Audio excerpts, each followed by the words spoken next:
Cruzeiro aceitou as condições impostas pelo Internacional e tem um jogador de saída do Colorado. Eu vou explicar muito bem essa relação Wanderson e Cruzeiro nesse vídeo. E ainda, e o Willian, hein?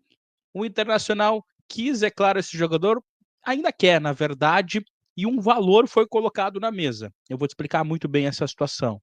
E ele vem, hein? Jogador vindo da Dinamarca. O Inter montou uma operação para trazer Juninho. E ainda, ex-jogador do Grêmio, vindo para o Colorado. É claro que vamos falar a respeito da vinda do volante Diego Rosa e a polêmica escala da arbitragem com um VAR de fora do Rio Grande do Sul, mas que já teve problemas com o Internacional. Eu vou falar sobre tudo isso depois da vinheta.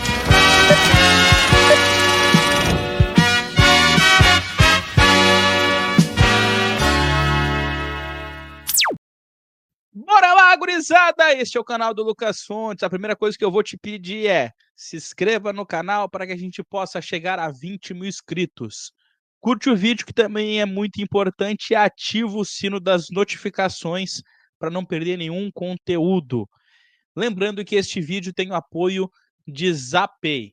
Você que tem o teu veículo, carro, moto ou caminhão, tu pode fazer o parcelamento destes débitos do teu veículo com até 22% de desconto.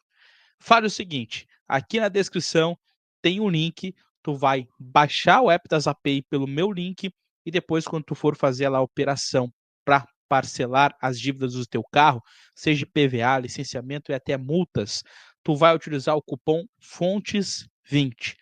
Tá combinado? Não perde essa oportunidade de ter esse bom desconto aí.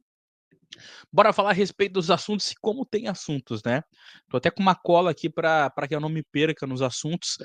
Primeiro eu vou falar sobre arbitragem, depois eu vou falar sobre as operações de contratações e transferências, tá? Todo mundo viu que essa semana, numa entrevista coletiva, a Federação Gaúcha de Futebol informou que o VAR seria de fora do Rio Grande do Sul, numa medida em que a federação acha que isto acalmará os ânimos tanto da dupla Grenal como do também, é claro, de Caxias e Juventude, que estão envolvidos nesta semifinal, mas principalmente para a dupla Grenal, que é os dois que estão ali se engalfinhando em relação à arbitragem. Pois bem, hoje saiu a escala das semifinais do Campeonato Gaúcho e foram definidos os árbitros de VAR dos dois jogos. Grêmio e Juventude, por exemplo, terá Anderson Daronco como árbitro principal e o VAR será Caio Max, que é um cara nascido no Rio Grande do Norte, mas que apita, né? É árbitro. Apita não, né? Porque hoje ele já é VAR. Mas ele exerce o seu trabalho como árbitro pela Federação Goiana. E no jogo envolvendo Inter e Caxias, o árbitro principal será Roger Goulart, da Federação Gaúcha de Futebol. É claro, ele é gaúcho. E o VAR será Rafael Trace, um árbitro que é paranaense, mas que trabalha sob o escudo da Federação Catarinense de Futebol. E onde está a notícia nisso? Esse árbitro já teve um problema bem grave com o Internacional.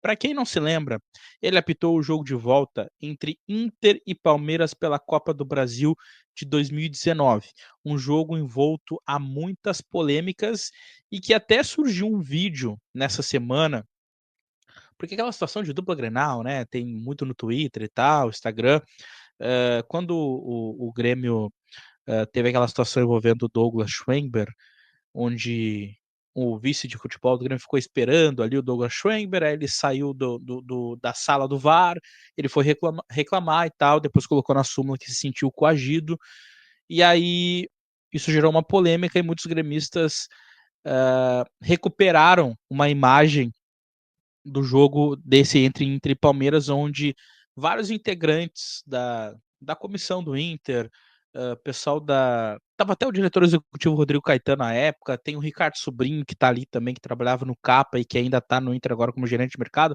Diversos funcionários do Inter ficaram ali no túnel de acesso ao campo, reclamando ostensivamente contra o árbitro, e aí os gremistas falaram: olha, isso sim é coação e não aquilo que o Rossato fez e tal. E era o Rafael Trace nesse jogo. Então por isso que gerou tanta polêmica a escolha dele. E eu vou lembrar o que aconteceu nesse jogo, tá? O Rafael Trace nesse jogo tem alguns episódios, tá? Ele marca um pênalti pro Palmeiras, absurdo, só que daí ele vai pro VAR e corrige a decisão, não dá o pênalti pro Palmeiras. O jogo tava 2-0 e aí o Rafael Cuesta no último lance faz um gol que na minha opinião foi muito mal anulado, uma bola originária de um escanteio, a bola colocada na área, ele coloca o braço no Felipe Melo, sobe no segundo andar e faz o gol. O Felipe Melo reclama muito, muito, muito, e aí ele é chamado pro VAR e anula o gol, que na minha concepção foi muito mal anulado porque o toque do Vitor Cuesta ele não foi para aquilo tudo, né? Um toque normal, mas ele anulou o gol do Victor Cuesta. E quando ele vai pro VAR para checar o lance, tem uma cena patética. O Rafael Trace ele tá correndo em direção ao VAR, o D'Alessandro vai acompanhando ele, é claro, já reclamando. O D'Alessandro ainda jogador na época. O Rafael Trace escorrega meio que ali na pista atlética, e quando ele escorrega, o D'Alessandro está correndo próximo dele, ele acaba trombando no Rafael Trace. Ele entendeu que aquilo foi um empurrão, alguma agressão, e deu o segundo amarelo para o D'Alessandro, expulsa o D'Alessandro na reta final de jogo, deixando ele inclusive de fora do jogo de ida da semifinal da Copa do Brasil.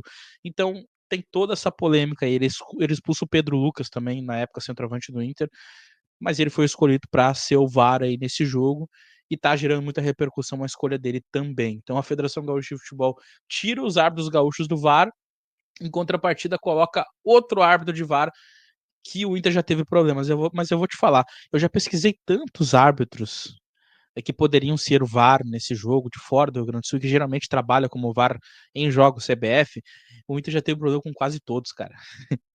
Assim, então não tinha muito o que fazer, né? Não tinha muito o que fazer, mas Rafael Trace é o escolhido aí. Eu já vou falar sobre os próximos assuntos, mas antes eu preciso falar sobre o ativo, gurizada, que é o estimulante sexual do homem moderno, para você que precisa de uma vida mais ativa, mais saudável, na vida entre quatro paredes, com a pessoa que tu curte, com a pessoa que tu ama, tu precisa fazer um movimento para colocar o ativo na tua vida. Vai na descrição aqui que tem o WhatsApp sigiloso, tu vai conversar com o pessoal do ativo e receber os produtos na tua casa. Sem nenhum tipo de contraindicação, é 100% natural. Bora falar sobre os assuntos. Eu tô com uma colinha aqui porque é muito assunto, tá? Vamos lá. Wanderson, tá? Primeiro vamos falar sobre o Wanderson. O Wanderson de fato tá indo pro Cruzeiro, tá? Essa informação ela foi dada por vários colegas, mas eu vou me basear pelo meu colega Thiago Stormovski, porque eu vi também as conversas que ele teve com o Pedro Lourenço, dono. Acho que a gente teve um probleminha aí na imagem, mas acho que já voltou, tá? O Wanderson, ele tá indo pro Cruzeiro em troca de um perdão da dívida do Inter, que o Inter tinha um envolvimento lá com o Wesley ainda. Inclusive o Cruzeiro tinha colocado o Inter na CNRD, né, Conselho Nacional de Resolução em Disputas, tá? Uma dívida avaliada em 9, quase 10 milhões de reais. Então, o que o Cruzeiro está fazendo? O Cruzeiro queria o Wanderson, está perdoando a dívida que o Inter tem ali em relação ao Wesley, que é de 9 a 10 milhões de reais, e o Cruzeiro ainda vai fazer mais uma compensação financeira, que ainda não está estipulado o valor e nem o molde, tá? Mas poderia até envolver jogador da base do Cruzeiro junto ao Inter. Então o Wanderson sim está de malas prontas para o Cruzeiro. O Inter já tinha esse jogador como negociável, tá? Desde o final do ano passado. O Vasco chegou a querer esse jogador, não fechou, o Palmeiras também, o Inter exigiu alguns valores ali que o Palmeiras não gostou, mas agora envolvendo o Cruzeiro, fechou o negócio e o jogador está indo para lá, tá? Sobre o William, tá? A informação que o meu colega também, Thiago Stormovski, conseguiu é que, em um dado momento, o Thiago foi perguntar para o dono da SAF se o William poderia vir para o Inter. E aí, naquela condição ali de confusão que o William estava envolvido com o Cruzeiro, a ex-esposa dele falando sobre ele não estar feliz, o dono da SAF chegou em algum momento a dizer assim, ó, se o Inter quiser, vem aqui, paga, tá? E o valor seria de 3 milhões de euros, tá? O valor seria de 3 milhões de euros. Só que daí o Inter foi conversando e tal. Chegou um momento em que Léo Jardim chega no Cruzeiro e trava o negócio. Diz o seguinte: ó, eu quero utilizar o William, eu não quero que esse jogador saia. E aí o William aparentemente não vem mais. Pode ser que o Inter ainda tente negociar, vai ficar atento até se o William vai realmente se recuperar lá no Cruzeiro. Tem a janelinha de abril que o Inter pode tentar ainda convencer o Cruzeiro, mas a princípio ele não vem, mas o valor ofertado foi esse de 3 milhões de euros, tá? Juninho, o Inter fechou a contratação do Juninho, 1,5 milhões de euros por 70% do atleta. O Inter vai pagar esse jogador de forma parcelada. Eu ainda não sei os moldes, né? De quanto em quanto, de tempo em tempo, de 6 meses, isso ainda não está bem. Não descobrimos ainda. Mas esse jogador vai fazer exames médicos na Dinamarca, porque não há tempo hábil para que ele venha para o Brasil realizar os exames e o Inter fechar tudo e anunciar esse jogador amanhã, é o último dia da janela. Então esse jogador vai fazer exames médicos na Dinamarca, já deve até estar fazendo e deve ser anunciado amanhã, que é o último dia da janela. Diego Rosa também está vindo para o Internacional, ex-jogador das categorias de base do Grêmio, mas não chegou a jogar profissionalmente, foi vice-campeão da Copinha pelo Grêmio e foi campeão do mundo sub-17 também pela seleção brasileira e jogava junto com o Peglo naquele time que foi campeão do mundo. Depois ele foi comprado pelo Grupo City, onde ele alternou o Lommel da Bélgica, né? Entre jogar no Lommel na Bélgica, teve um empréstimo ao Vizela de Portugal, até onde ele vai para o Bahia, que também é do Grupo City, não vai bem, vai para o Lommel, e lá está muito bem, fez 6 gols em 18 jogos, há de se colocar que é a segunda divisão belga, mas ele está muito bem, que ele vem para suprir a carência de segundo homem de meio campo que o Inter está deixando com a saída do Thiago Maia, tá? Essas são as informações, tá? Quero que vocês comentem a respeito de todas elas. Amanhã, Café com Fontes está de volta. Eu aguardo todos vocês e tem uma novidade bem legal, bem interessante. Eu aguardo vocês amanhã às 10 para o Café com Fontes. Valeu, tchau e até a próxima.